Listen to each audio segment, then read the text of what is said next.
마스크하고 마이크하고도 구별을 못하니 이제 맛이 많이 간 것 같습니다.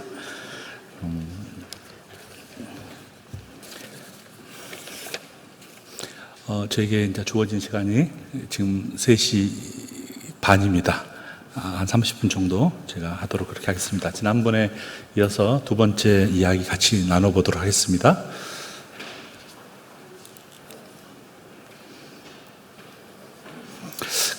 농담자, 이렇게 마이크가 오기 전까지, 마스크.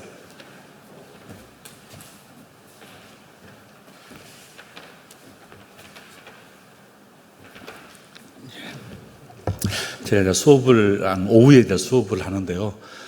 지난 수요일 수업인 것 같아요. 되게 너무 힘든 거예요, 수업을 하는데. 수업을 하다 보면 가끔씩 그런 시간 있잖아요.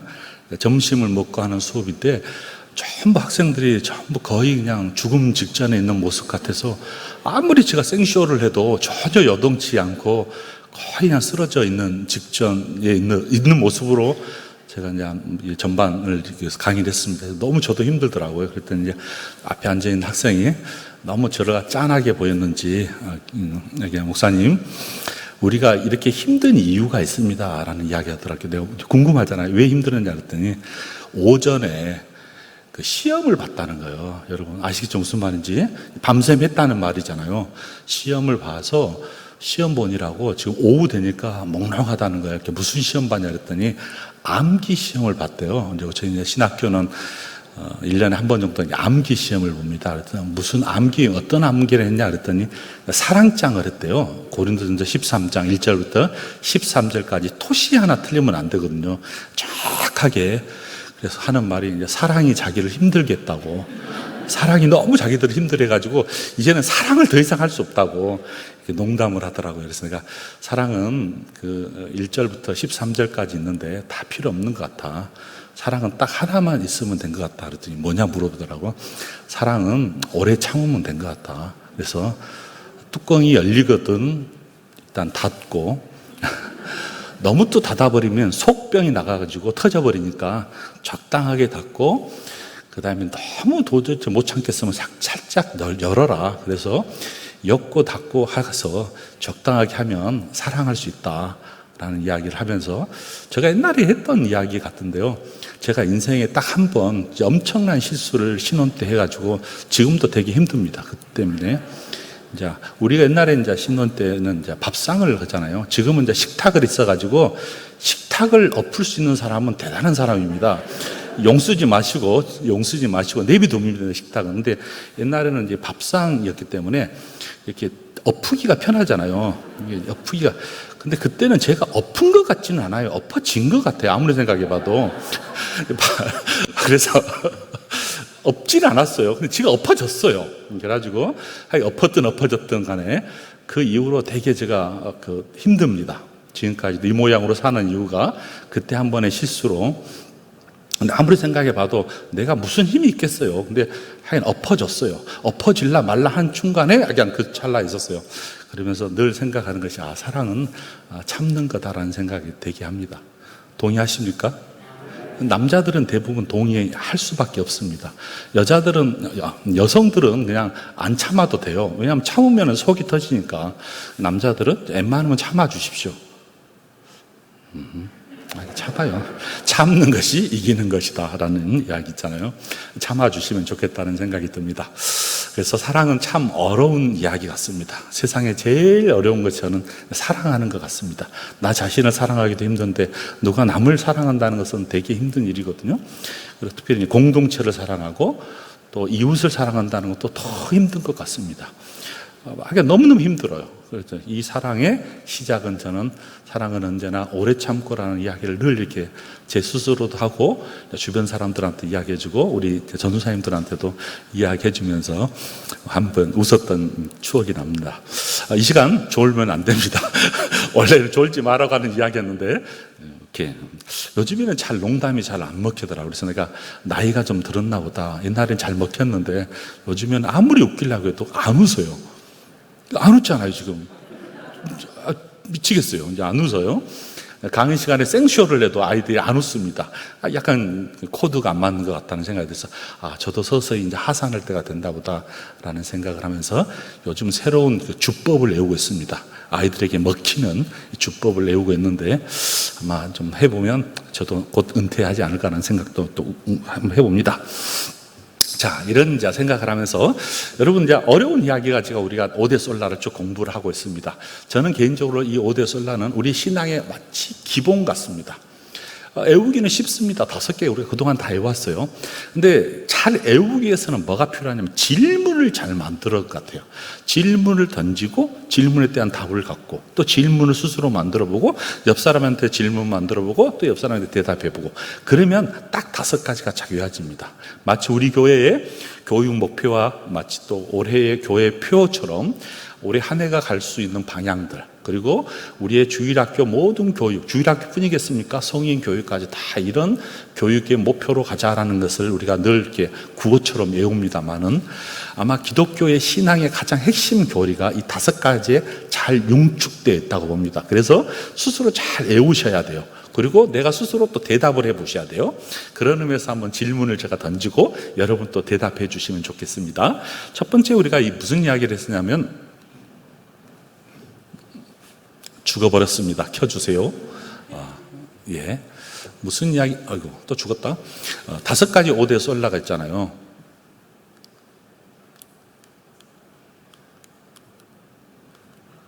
잘 되다가도 꼭 하려고 하면 안 되더라고요. 또 그래, 맞아. 안 돼. 또. 된다.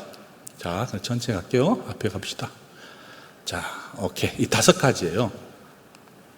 자, 이 5가지가 이제 소위 말하면 이제 16세기 종교개혁자들의 외침이기도 하면서 또 성경에서 말하는 기본 진리, 기본 외침이기도 하고 오늘 21세기 사는 우리들에게 있어도 이 5가지는 너무 중요한 어떤 삶의 방향, 신앙의 방향이라고 생각합니다. 그 중에 첫 번째가 오직 성경 이야기라는 얘기했습니다. 그래서 이렇게 신앙의 기본적인 진리 혹은 이 세상에 살아가면서 우리가 해답처럼 가지고 있어야 될 것이 뭔가 방향의 진리, 삶의 목표 그렇죠? 또 종교개혁자들이 외치는 가장 중요한 이 외침이 뭔가를 생각해 보면 오직 성경이라는 거예요. 제가 질문하겠습니다. 종교개혁자들이 가장 외치는 질문 첫 번째 뭐죠? 오직 성경. 종교개혁자들이 던지는 중요한 질문 오직 성경. 그 질문에 대한 답이겠죠? 종교개혁자들이 몸부림치면서 외쳤던 것이 성경입니다. 성경. 오직. 근데 이 이유는 있었다고 이야기했어요. 왜 성경을 외칠 수밖에 없었냐면 성경이 읽혀지지 않은 거예요. 성경이 소위 말하면 모든 사제들이 모든 것을 독점을 해가지고 자기가 정보를 다 갖고 있습니다. 여러분 잘 보세요. 제가 만약에 여러분 아무런 글을 모른다고 생각해 보겠습니다. 예를 들면 우리가 이제 100년 전에 우리 교회에서도 한국 교회에서도 보면 그 지역에서 이제 소위 말하는 한글을 아는 사람이 교회의 지도자로서 설교를 했었습니다. 그리고 2000년 전만 하더라도 또 16세기만 하더라도 대부분이 문맹인들입니다. 글을 모르는 사람이요. 심지어 글을 안다 할지라도 헬라어로 되어 있는 것, 라틴어로 되어 있는 것, 또는 히브리어로 되어 있는 성경을 읽기가 거의 불가능했던 사람들이요. 이 모든 사람들은 누구를 향하여 집중하게 되냐면 나만 바라보게 되어 있습니다. 그래서 이 사제, 그죠? 왜냐하면 나는 모든 정보를 다 독점하고 있습니다. 나 모든 정보를 독점하고 내가 한 이야기로 여러분은 모든 나의 정보를 여러분 받아들이게 됐습니다. 거의 적어도 15세기까지 그런 체계 안에서 우리가 신앙생활을 했습니다. 그러니까 누가 거의 모든 것이 이제 독점을 했냐면 정보를 가지고 있는 사람, 글을 알고 있는 사람, 교회에서 말하면 사제들이 모든 정보를 다 갖고 있습니다. 그래서 딱 교회에서 이렇게 설교를 딱 하면 여러분은 뭐냐면 이 모든 정보를 가지고 나에게 권위를 부여해 주셔서 권위를 부여할 수밖에 없어요. 내가 모든 걸 다 갖고 있으니까. 그럼 내가 던지는 이 말씀을 여러분 다 아멘으로 받아들일 수밖에 없는 그런 소위 말하는 커뮤니케이션 시스템이 되었습니다. 일대 다라는 게죠. 내가 모든 정보를 가지고 있고 나의 모든 이야기는 여러분 다 받아들일 수밖에 없는 시스템입니다. 왜? 글을 모르니까. 100년 전에 우리 어머니, 할머니들도 목사님이 해주시거나 전도사님이 하신 모든 하나님의 말씀은 하나님의 말씀이라고 받아들이면서 다 아멘 했습니다. 왜? 어차피 글을 몰라요. 그를 알고 있는 전도사님, 그를 알고 있는 목사님이 하신 말씀이 하나님의 말씀이라고 믿고 따랐어요. 그리고 진짜 하나님 말씀 같았어요, 우리 목사님이. 왜? 너무 성경을 잘 알고 있고 그분이 하는 이야기는 하나님 말씀으로 받아들였어요. 이것이 이제 소위 말하는 일대다라는 이 커뮤니케이션 시스템에서 딱 모든 것들이 장악되어 있는 상황이었습니다. 그러다 보니까 어떤 일이 벌어졌겠어요? 목사가 되고 싶은, 소위 말하면 사제가 되고 싶은 사람들이 많이 생겼겠죠. 그리고 당시에는 교회 안에서 수많은 작은 미사들이 많았습니다. 우리로 말하면 아침 미사, 정오 미사, 저녁 미사, 매일 미사가 있었고요. 더불어서 순간순간 애경사에 관련된 많은 미사들이 있었으며 그 미사들을 참여해야만이 구원에 이룰 수 있다는 이 선한 공로 사상이 딱 지배에 있었으니까 많은 작은 미사들을 교회에서, 성당에서 이루어졌고 성도들도 그것을 원했습니다. 자, 이쯤 되면 어떤 일이 벌어지냐면, 사제에게 중요한 권한이 있다 그랬잖아요. 권위도 있었다 했잖아요. 이제 그 사제가 하는, 집례하는 미사가 너무너무 중요하면서 사람들은 그 미사에 참여하고 싶고, 참여하려고 뭐를 이제 그 신부에게 의탁하게 되면 사례금을 줬습니다. 너무 고마워서 미사를 해주니까. 자기는 할 수 없고 신부가 반드시 있어야 돼, 사제가 있어야 되는데 그 사제가 하는 이런 모든 미사에는 너무 고마워서 이렇게 딱 기부금을 주는 거예요. 사제. 이제 적당히 줘야 되는데 너무 많이 준 거예요. 그러면, 왜냐하면 그 당시에는 면죄부라는 또 이야기도 있었어요. 헌금을 많이 하면 죄가 사해진다는 놀라게 희귀막기한 교리와 희귀막기한 사상들이 막 지배할 때였었습니다. 그러니까 사람들이 어떤 일이 벌어지냐면, 막 사제가 되고 싶은 생각들이 사람들에게 막 꿈틀거려요. 왜? 별로가 아닌 사람이 사제가 돼가지고 보니까 막 돈을 막 확보하게 되고 돈을 막 누리고 돈을 막 취하는 모습들을 보니까 사람들이 어떤 일이 벌어지냐면 소위 말하는 성직을 매매하는 일이 벌어졌습니다. 성직을 돈을 주고 사는 거예요. 우리 한국 교회도 좀 창피스러운 일이지만 20, 30년 전에 최근까지도 그런 이야기들이 막 있잖아요. 분명히 서울에서 비행기를 타고 갔는데, 어디로? LA로 갔는데 딱 LA 도착하자 목사가 돼가지고 나타난 사람이 있어요. 웃어야 되는데 안 웃으는 여러분의 모습은 아주 경건해가지고, 또는 미국에서 출장을 왔는데 이 사람이 한국에 도착하자, 분명히 그냥 집사였는데 한국에 도착하자마자 목사가 돼가지고 나타난 사람이 있어요. 뭐예요? 성직 매매가 우리 한국 교회도 있었던 것 같아요. 최근에는 또 어떤 목사님들은 막 6개월만 되면 막 속성반으로 목사 안수를 주겠다는 또 소위 해괴막직한 이야기들이 막 벌어졌어요. 지금도 있어요. 이 말이 안 되는 일이 21세기 대한민국에도 있듯이 당시 1000년 동안에 그런 엄청난 사건이 있으니까 교회가 얼마나 부패했겠어요. 그 부패한 것을 유지하기 위해서 뭐를 만드느냐면 전통을 만듭니다. 규범, 규격, 전통. 딱 어떤 규범을 만들었고, 혹은 규범을 전통화시켜가지고 이 전통을 통해서 딱 모든 규범 속에 사람들을 딱 가둬버린 거예요. 그러다 보니까 생기가 없이, 생동감이 없이, 역동적이 없지만은 그냥 끌려가서 신앙생활하는, 형식화되고 제도화되어 있고 사변화되어 있으며 형식적인 신앙생활에 가득 차 있었으니 교회가 윤기가 사라지고 교회는 생명력이 사라져버리는 그 역사를 가르쳐서 1000년의 역사라고 합니다. 기독교 1000년의 역사.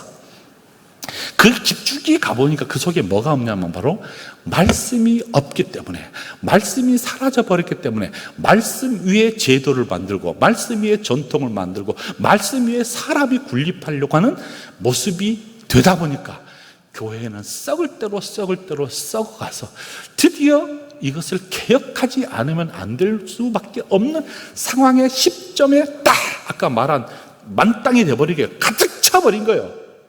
도대체 이 상황은 더 이상 해결할 수 없다고 생각하면서 소수의 사람들이 깃발을 들기 시작하고, 소수의 사람들이 외치기 시작하고, 소수의 사람들이 교회를 개혁하고 예배를 개혁하고 신앙을 개혁하자고 하는 외침의 첫 번째 출발점이 바로 솔라 스크립투라, 성경입니다. 이 성경을 가지 아니하면, 더 이상 교회와 우리의 신앙생활은 형식화돼 버리고 윤기 없는 삶이 돼 버렸다고 말하면서 성경으로 돌아가십시다, 성경으로 돌아가십시다라고 외칩니다. 그런데 그때 그런 외침이 가속화될 수밖에 없었던 것이 뭐냐면 성경이 자국어로 번역되기 시작한 거예요. 성경을 자기 자신의 언어로 보기 시작한 거예요.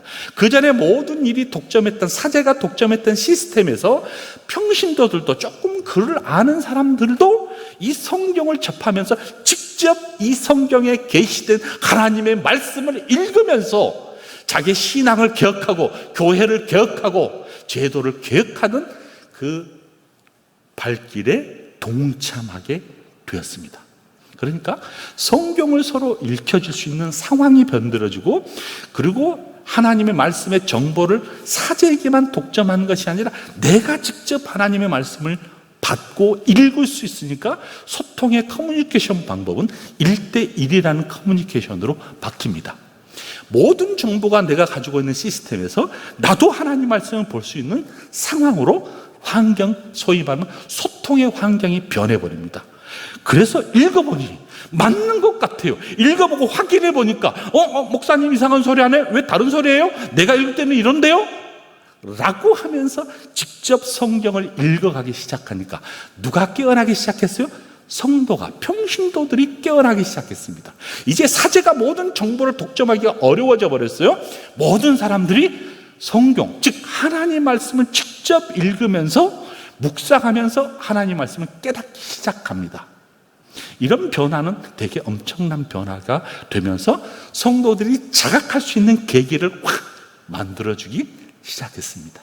이렇게 해서 종교개혁이 일어나면서 특별히 그것을 발동시킬 수 있었던 중요한 사상이 뭐냐면 만인 제사장설이라는 개념입니다. 여러분, 당시 미사람, 내가 제사장이라고 생각했던 시대에 있었어.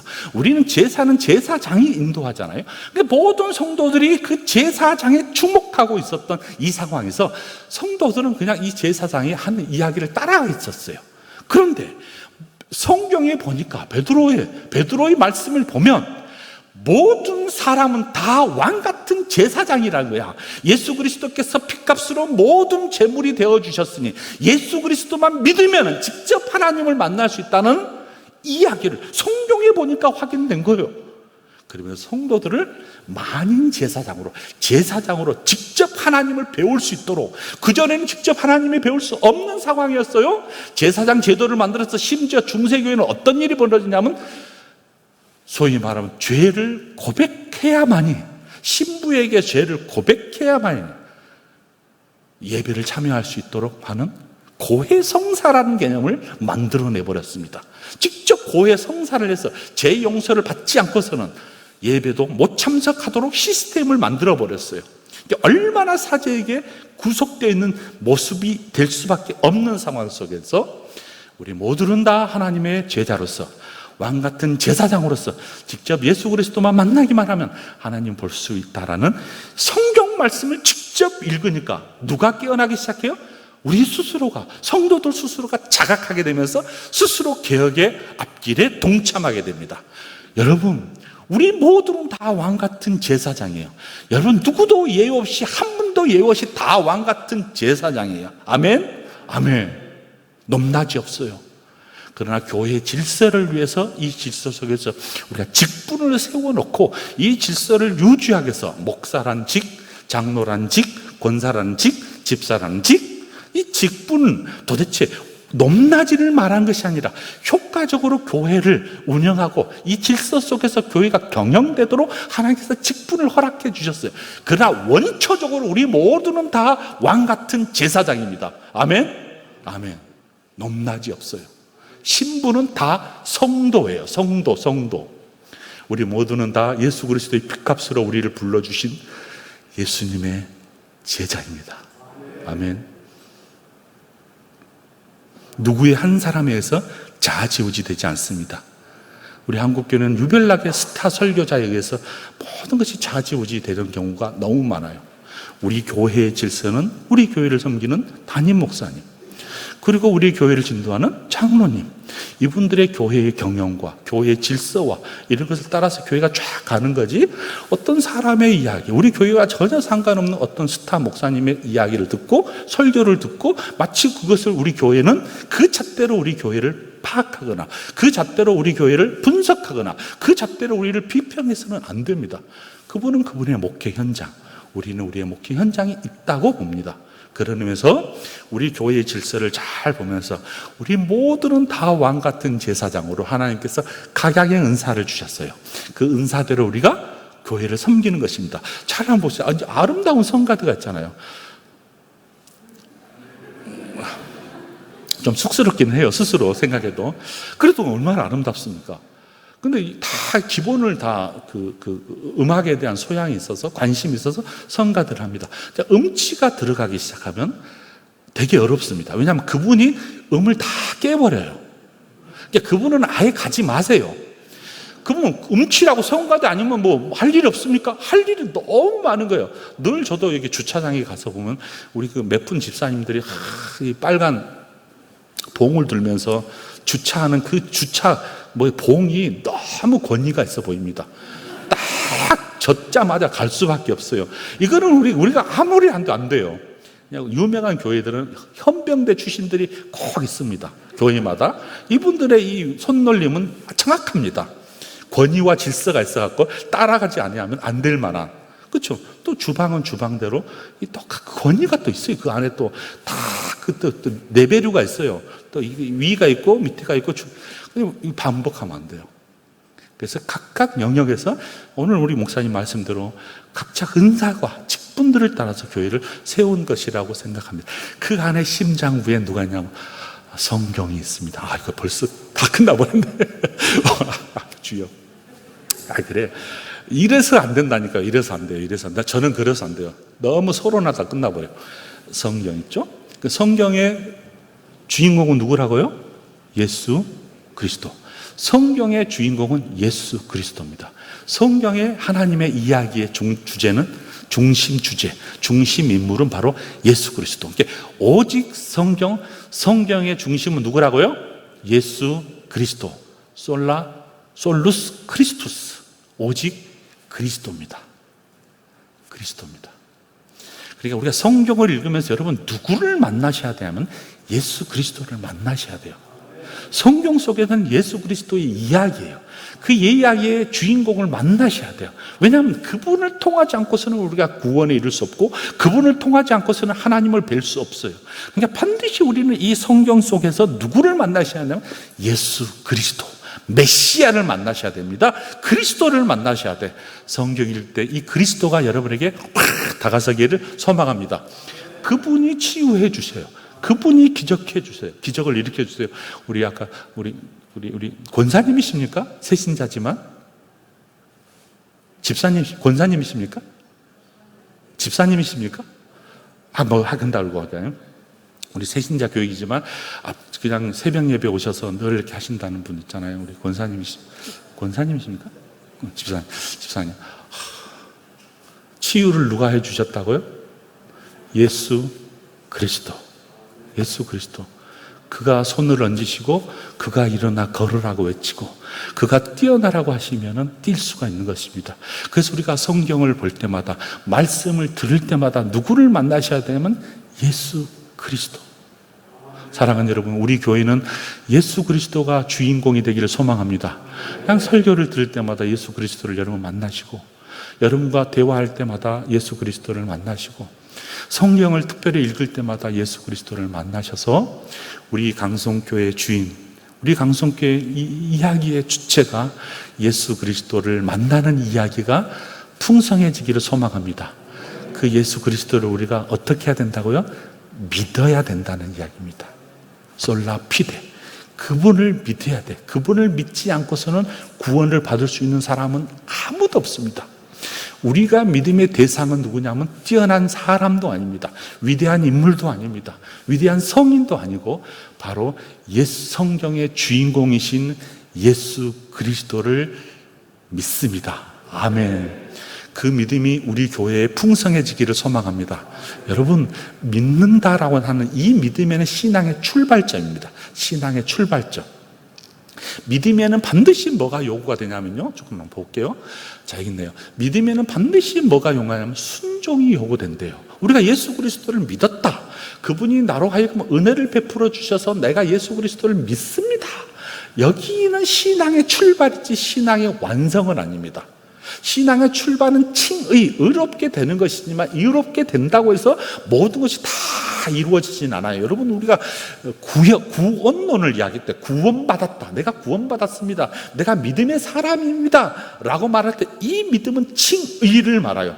예수 그리스도께서 피값으로 우리를 의로 삼아주신 그 상이, 우리의 아무 공로 없이 우리의 노력과 수고와 그 어떤 우리의 애씀은 1.1핵도 0%입니다. 0%.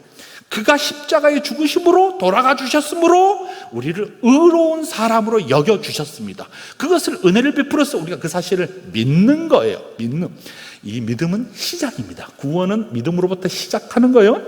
그러나 이 구원은 끝까지 완성하셔야 됩니다. 내가 늘 한 이야기지만 예수 믿고 바로 죽으면 돼요. 여러분, 예수 믿고 바로 죽으면 끝나요. 너무 해피해요. 그렇죠? 근데 안 죽어요. 우리가 예수는 믿었는데 죽지를 않아요. 이것이 문제예요. 이것이 죽지 않고 살아요.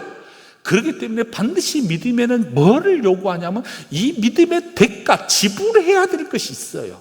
믿음에서는 지불해야 되고, 좀 더 말하면 예수님을 따르는 애씀이 있어야 되고, 그 안에 예수님 닮아가기를 소망하는 것이 있어요. 이것이 믿음이에요. 그래서 뭐라면 성경은 행위라 그래. 행위. 너희가 의롭게 믿었어. 오케이. 자, 의로움 믿었으면 믿음의 증거를 대봐. 너가 뭘 믿는다고? 확인해줘. 내가 너를 보니까 너가 믿는 사람 같아. 야, 너 삶을 보니까 믿는 것 같아. 너 행위를 보니까 믿음 같아 라고 하는 것이 믿음이에요. 믿는다라는 자리에서 머물지 않고, 이 믿는다는 것은 증명이 필요해요. 증명. 내가 믿는다는 사실을 증명해 주셔야 돼요. 이것이 어려워요. 그래서 사랑하는 것이 어렵다는 말은 무슨 말이냐? 믿음을 증거하기 위해서 사랑을 해야 돼요. 이것이 정말 어려운 것 같아요. 왜냐하면 우리는 다 사랑할 때 편애를 하거든요. 내가 좋은 사람하고 사랑하기는 쉬워요. 근데 불편한 사람과 사랑하기는 되게 힘들어요. 왜? 저도 힘들어요. 다 사랑하고 싶지만, 장로님 다 사랑됩니까? 안 되죠. 왜냐하면 좋은 사람하고는 사랑이 되지만 마음이 불편하거나 코드가 맞지 않거나 너무 부정적이거나 이러면 되게 불편하잖아요. 불편해요. 그러니까 예수 믿고 죽은 것이 최고예요. 해피야, 해피.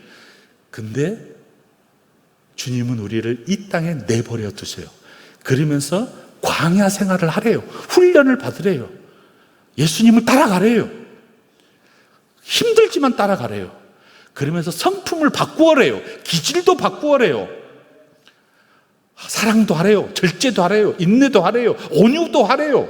성령의 열매도 맺으래요. 빛의 자녀도 맺으래요. 와, 이게 마음이 바꿔야 될 것이 너무 많은 거예요. 그래서 제 아는 제자 목사님은 지금 논문 제목이 성품 학교를 만들고 싶대요. 왜냐하면 자기가 신앙생활 하면서 다 믿는다고 하는데 성품이 너무 다양각색에서 예수님의 성품을 좀 이야기하고 싶은 몸부림을 치면서 목회를 막 하고 있는 모습을 저한테 자주 이야기하면서 글을 글로 쓰고 싶다고 그러더라고요. 아, 그만큼 성품을 바꾼다는 것이 쉬운 일이 아니구나. 이 팔복을 통하여 성품이 변화되는 것이 쉬운 것이 아니구나. 용서를 한다는 것, 구제를 한다는 것, 기도를 한다는 것 정말 다 어렵다라는 것입니다. 그럼에도 불구하고 우리에게 이것이 가능할 수 있는 이유는 뭔지, 이 학교를 주셨어요. 학교.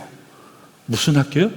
강성교회라는 학교를 주셔서 이 안에서 배우고, 이 안에서 훈련하고, 이 안에서 트레이닝해서 세상에 나가서 한 번 참았던 거 또 두 번 참아보고, 또 두 번 구제하는 거 또 세 번 구제해보고, 온유한 성품을 한 번 더 따행해보고, 절제한 것을 더 한 번 더 혀를 깨물고 절제해보고, 그렇게 하면서 뭐로?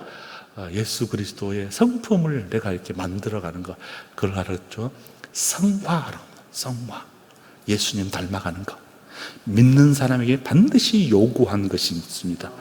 내가 성화를 내 앞에 보여줘. 우리 모두는 우리 강성교회라는 이 성품 학교 안에서 정말 이렇게 성품이 다져지기를 소망합니다. 정말 어려운 이야기입니다. 어려운 이야기입니다.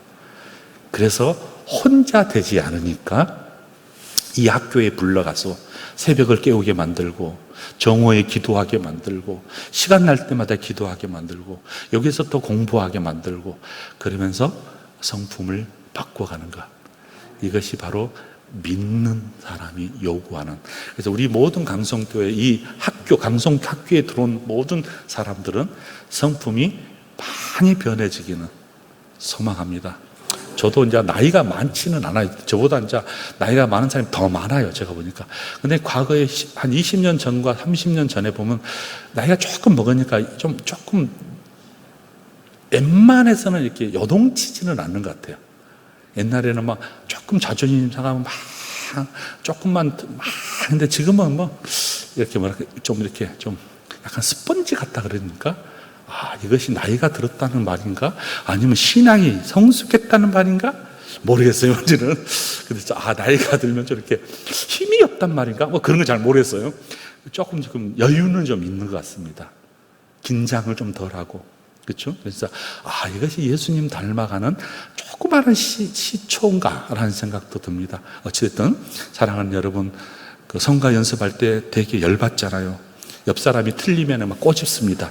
음도 제대로 못 맞히냐 그러고 꼬집는데 내버려 두세요. 또 그게 또 다 은혜예요. 그래서 좀 느긋하게 여유를 가지면서 여러분의 마음을 좀 하나씩 하나씩 가지면서 오직 믿음이라는 것이 믿는다는 거, 예수님을 믿는다는 건 뭐냐면 예수님을 닮아가는 거구나. 예수님을 닮아간다는 것은 뭐냐면 그의 성품을 내가 따라가는 거구나. 온유하고 겸손하다는 것이 뭔가라는 것이 고개를 더 숙이면서 약간 스펀지 같은 내 기질로 바꿔가는 것, 그것이 믿는 사람, 믿음이라는 생각이 듭니다. 사랑하는 여러분, 그런 모든 믿음이 우리 강성교회 여러분의 학생으로서 다 들어오셨으니까 이 안에서 크고 작은 훈련들을 다 통해서 정금같이 나와주기를 주님의 이름으로 축복합니다. 아멘. 우리 이 찬양 같이 하고 싶습니다.